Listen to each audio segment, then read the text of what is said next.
Let's have it. Welcome back, everyone. My TurnUp crew family. We're here. Giving you some more ginger. Yes, so. In case you don't know, I am here, made the TurnUp MC. And I am DJ OP. The sound whisperer, I guess. The sound whisperer, the keeper of sound. Keeper of sounds. And he's your ultimate event catalyst. Specially ordered just for you. Wow. All right, you got trivia for me today? All right, trivia for you. Okay. So what country does the bride traditionally wear a red wedding dress? India or China? Yeah, actually right. It's India and China. So China is common in India and China, Middle Eastern countries. Actually, they do wear red. Yeah, very interesting. You know, the white wedding dress didn't start until like the 19th century. Interesting. So China and India really for the red attire. So now you know. But if we see, I'm waiting to see that. The only reason why I knew that was I did a Indian Nigerian wedding once, and the bride was wearing red, and I was like, that's weird.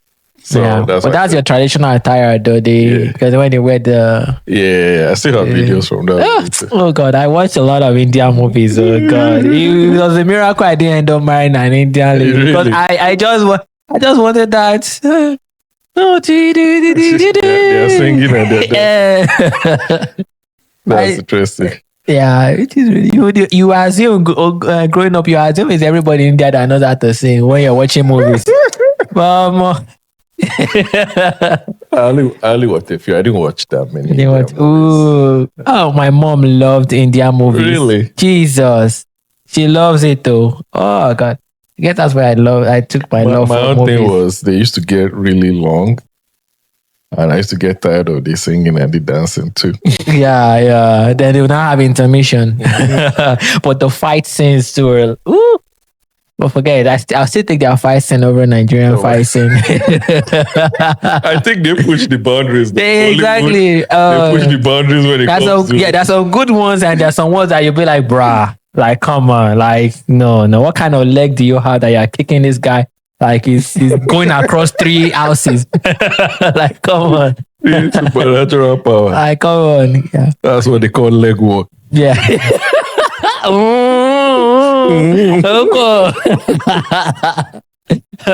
What about wedding? What about honeymoon destinations in America? Like the famous one. The most how many America. How many are on the list? Or just give me one. The most famous one. America. This will be tough. Honeymoon. I want to say Miami, but that's more of like a bachelorette destination. There are so many that comes to mind. Miami, Vegas, Los Angeles. It's an island. Oh, it's an island. Rhode Island? Bush Island. Honeymoon.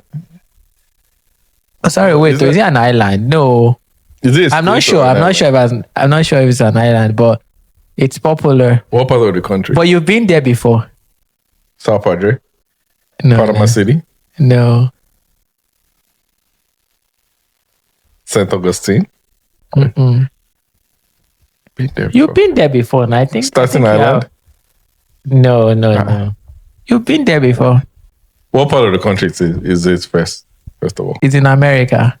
What part? East, north, south? Geography was not my strong suit. In America. You've been there. I think you went with your family, actually. Island? I'm not sure it's an island. Don't let me go and say, but it's Hawaii. Oh, You've been there with your family, right? That was enough clue for you. It is an island. Right? It is an island. There are several islands in there. Yeah. 4 or 5. So Hawaii. Yeah, I did. I wasn't thinking of. I was thinking of mainland. Like I was thinking of more like in the US proper. Hawaii is like a 6-7 hour flight from here. It's like flying almost overseas. Yeah, I going to UK. Yeah. Interesting. That's good. Any more? Let me give you one more. Okay. Because you asked. And now me say, now me do myself. Now you do your. I shall just go. You should have just. Okay. Okay. Yeah. This is a nice one. You know, we always say money dance, right? So where did the money dance originate from? And you know the funniest thing, we have really. So that's what I'm going to. We have an idea of our money dance, but actually the money dance is where guests actually pay to dance with the couple. Pay to dance with the couple. That's what money dance means. I'm just finding that out today. Yes. Yeah. Yes, actually, before they dance with the couple, they will pay. They pay to dance with the couple. They have bouncers and stuff.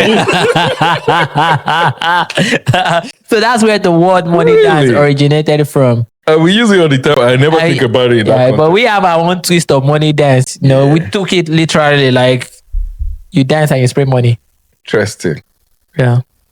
Yeah. I learned something new, and I think we've been in this industry for a while. Yeah, we just say money dance, but it actually originated from Poland, where guests pay to actually dance with the couple. But if you bring $1 or $2, they still let you dance, or you have to bring a certain amount. You know, see, I just can give you $1 to dance with the couple. That's interesting. Well, we know money dance. Now we know where it came from. All right. Moving on. We're going to move to the dilemma, which is I could not attend my friend's wedding last minute. Am I a bad person for that? Yes. So the dilemma goes as such. You say yes. We started. The dilemma goes as such. My roommate's 23 years old female got pregnant in February, and her wedding was this month.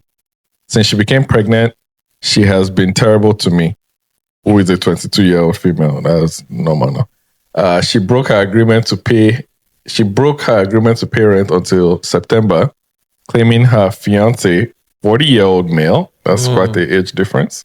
That's love right there. Wanted her to quit her job and move in with him. I asked if she could request her well-off fiancé to cover her half of the rent for a few months, since I am a student juggling 2 part-time jobs to make ends meet. She refused. Now I'm in a financial bind. I'm still expected to contribute to a bridal shower, bachelorette party, wedding gifts, and bridesmaid dress. There are numerous instances of her disrespecting me over the past few months, from breaking our rent agreement to yelling at me for not spending 3 hours getting ready for her bachelorette party. I was ready in 30 minutes, and she saw that as me not caring. Because she quickly make up and got ready. I said, you don't care. You should have spent 3 hours. For a bridesmaid, I was also poorly informed about the wedding. I did not know the ceremony and reception were about 3 hours apart. What does she mean? Until 2 weeks before.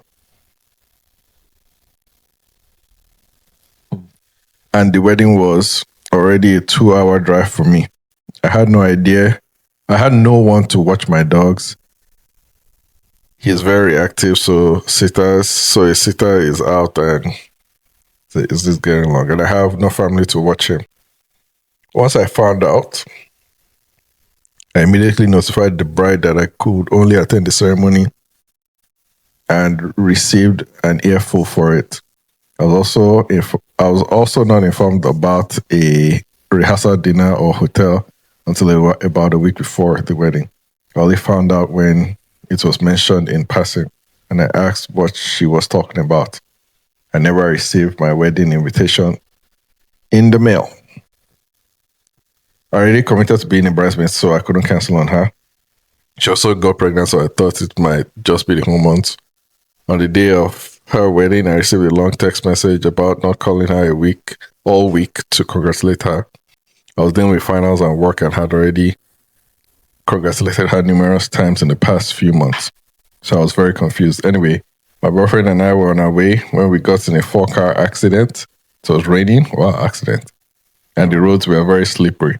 I immediately informed the bride and explained that I might not be able to make it in time. I was told to leave my boyfriend to deal with the crash and the Uber.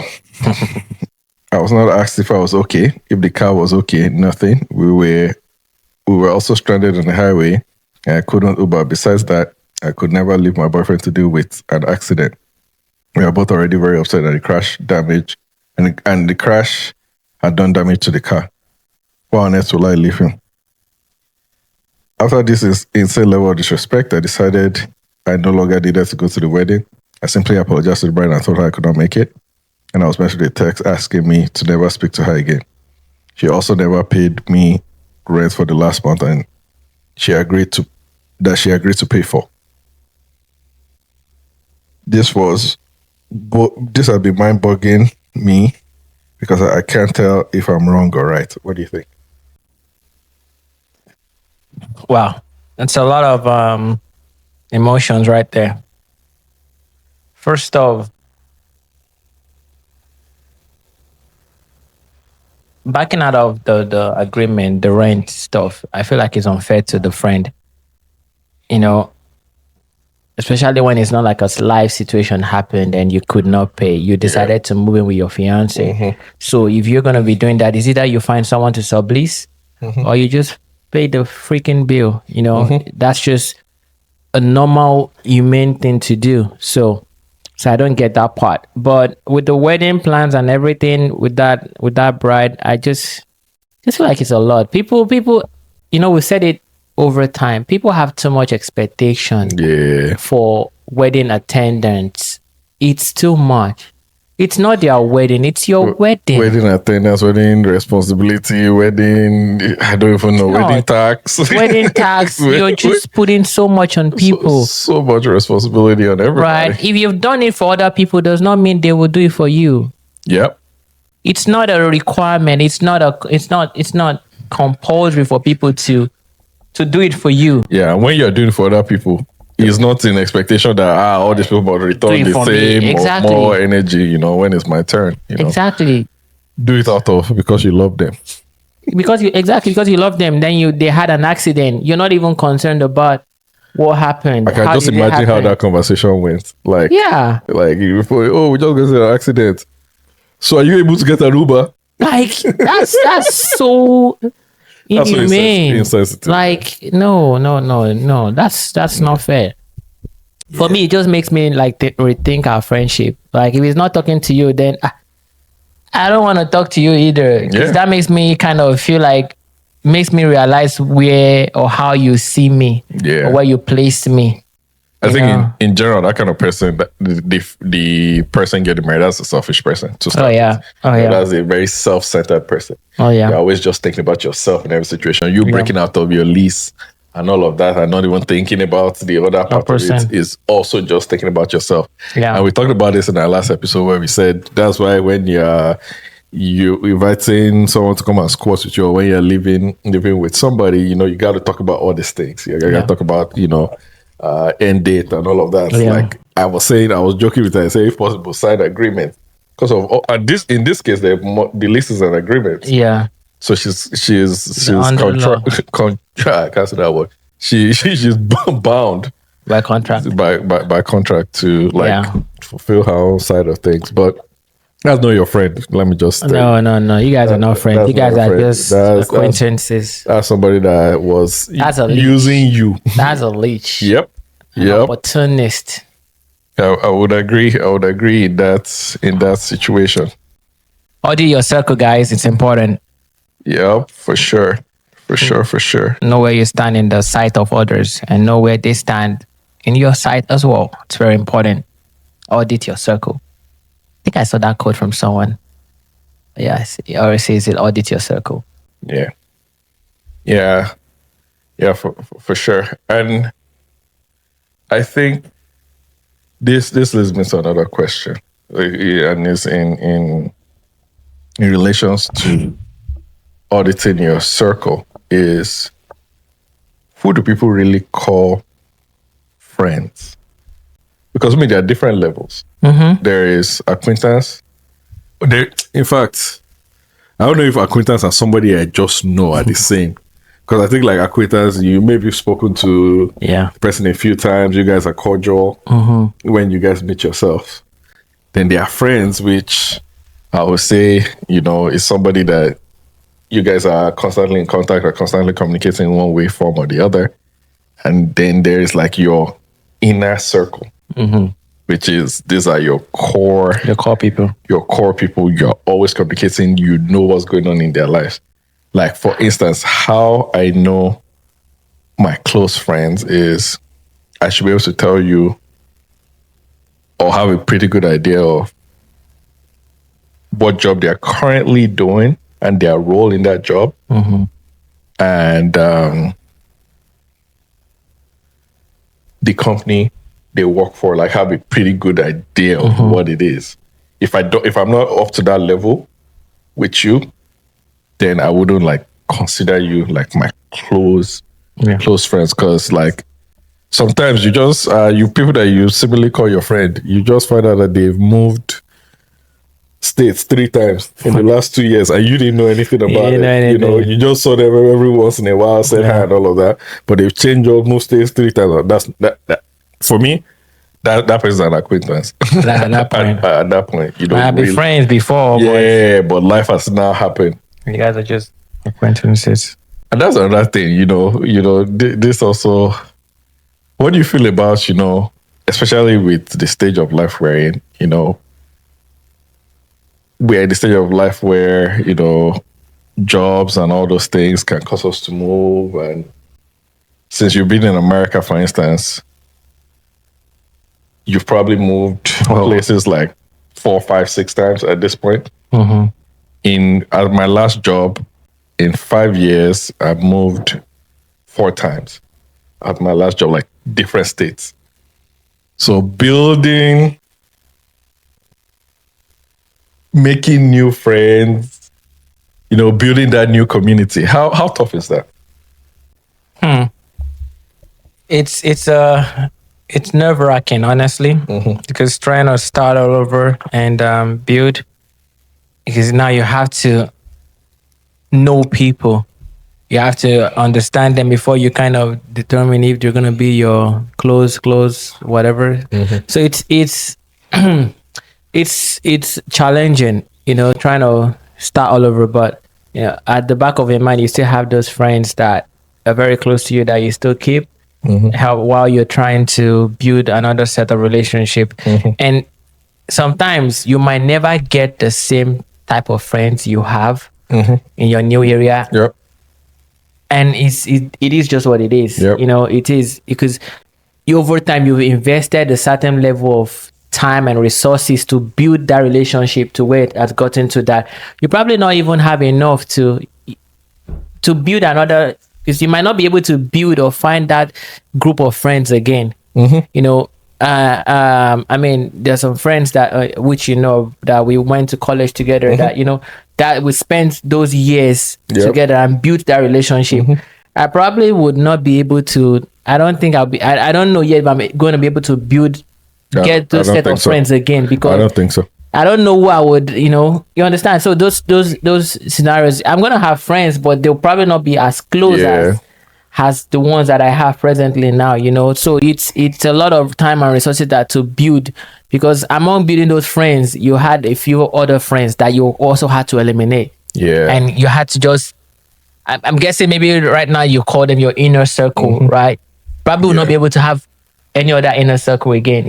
So I think it's extremely hard, especially in this part of the world. Yes. As you go through life, as your life starts getting put together, and especially in America, college, I think, was the perfect time to build like those inner circle, friends, and I think after that it becomes extremely, you are lucky you get maybe 1 or 2 more. Extremely hard, and then we deliberate, and then add a wife to that, it's now even harder. Because to make friends as couples, because now your wife has to like your other person. That's tolerate. Maybe not that's a whole different thing entirely. But tolerate, and it becomes extremely hard. Like, I can tell you, the friends that I built or the friends that I had when I was in college, I don't think like I can get to that same level of closeness with like new friends quickly because we put in a lot of time. A lot of time. The amount of time we spent together, the amount of stories we've told each other, the amount of situations I've seen the person in. Now, if I'm your friend, if I'm in this stage of life, if I'm your friend, I probably see you maybe once a week if I'm lucky for the people that go to the same church as I do. See you once a week, or see you once in 6 weeks type of deal. And there's no way, when you guys meet, there's no way that time commitments, there's no way you can build that same level. But still, it's doable. Like we both met ourselves after college. Yeah, and we became very good friends but COVID also helped. Yeah, COVID helped as well. COVID helped because we spent a lot of time. Because we're also very deliberate about it. And some people, for me, I feel like I've been very lucky in having good friends because also, I mean, being sensitive as well, it's very nice because for me, some people that you just meet and you just know that no, this guy will be close. Like, because mentally you guys are driven the same way, you guys aligned. You guys are very, very, in tuned. In case of our what's it called now? How do you call friends that we both know? Mutual friends. Mutual one was eluding me. A mutual friend, when we talk about that mean, right? Like I've never met him before, and we were talking on during the summer, and but it was deliberate. Like I said, we were just having just one conversation, but we're talking all through the summer that at the point where we met, we just clicked, and I mean we're still friends today. And even when we talk about you and I, right, we met at church and everything, but there was still an action or a consistent action that we put in place, that we're deliberate about building it. That COVID happened, like we said, we could easily we had different houses, apartments, but there was still an effort. I was willing to come over. You were willing for me to come over.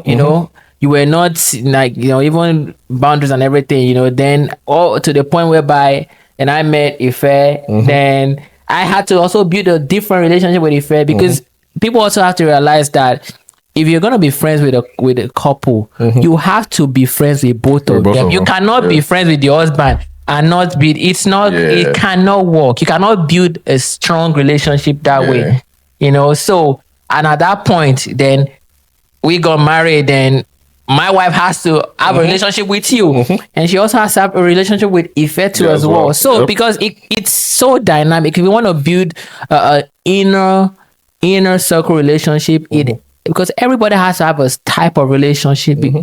If not, it will not last. Yeah. It will not last. So it's even with couples, we all have to have a relationship with each other. If not, it will not last. Yeah. I'll follow up with another question. With the related question, I kind of touched on it, but I'll tell you why I'm asking.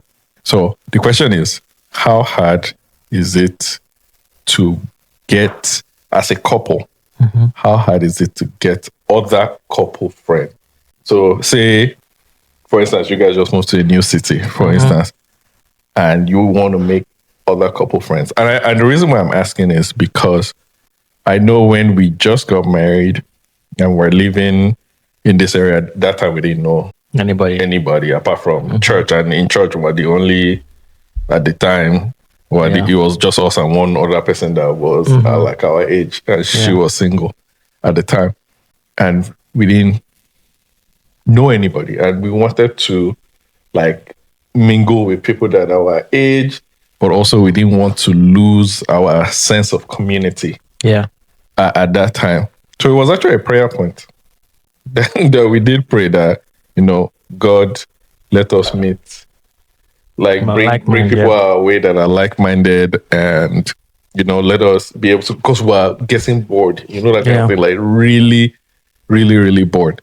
And once we started praying about it, within like, I think it was like 2 weeks, we actually met like our closest, I'll say, one of our closest couple friends till this date. And it was at church that we met there. So how hard is it to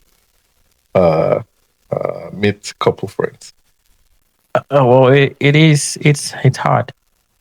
It's hard, especially in new location, because I'm presently like going through that right now because I just moved to a different location. So, and like you said, church is a good place to meet people, and I don't know, sometimes you also. So my new church is kind of different. It's kind of interesting. I'm still trying to understand, but and there's always that period of trying to understand who is who right now. So how people operate. Exactly. So I haven't gotten to that. So I have more older couple at my current church now. So it's kind of trying to, then I have some younger couple. Not younger couple. I have some very, matured and very wonderful individuals, but they're not yet married. So I'm kind of like in that phase in between of trying to figure out who is who, how to. I want to relate with the older couple, but I also want to relate with the unmarried couple yet. But you see how there's still a boundary, there's still a limit because you're not. So it's a lot of dynamics, so which makes me fall back to my already known people. So so it's interesting, but I think, like you said, you gave it time. So I think for me too, it's also nice to give it time to see how where the road leads, and and sometimes I might be lucky, like my colleagues at work, it might be we can have something to do and relate, but we'll see how that goes. Still exploring those areas. So but it is but once you're lucky enough in life to find some really good friends that with you anytime, thick or through, and everything, just hold on to them. Hold on to them. Relationships it's blood and sweat, and once you have good ones, man, and intentionality, just hold on to it. Right. Thank you guys so much. That was a good discussion. Yeah, that was a good one. Yeah. And, we learned about money dance. Learn about money dance. That's a good one. And, please remember to like, share, subscribe, comment. Let us know your opinions as usual. Give us a thumbs up. Let's know we're doing a good job. Or thumbs down. Let's know what direction we're headed. Let's know where we're going to. I remain DJ OP. And I remain Yemi the TurnUp MC. See you on the next one. Bye for now.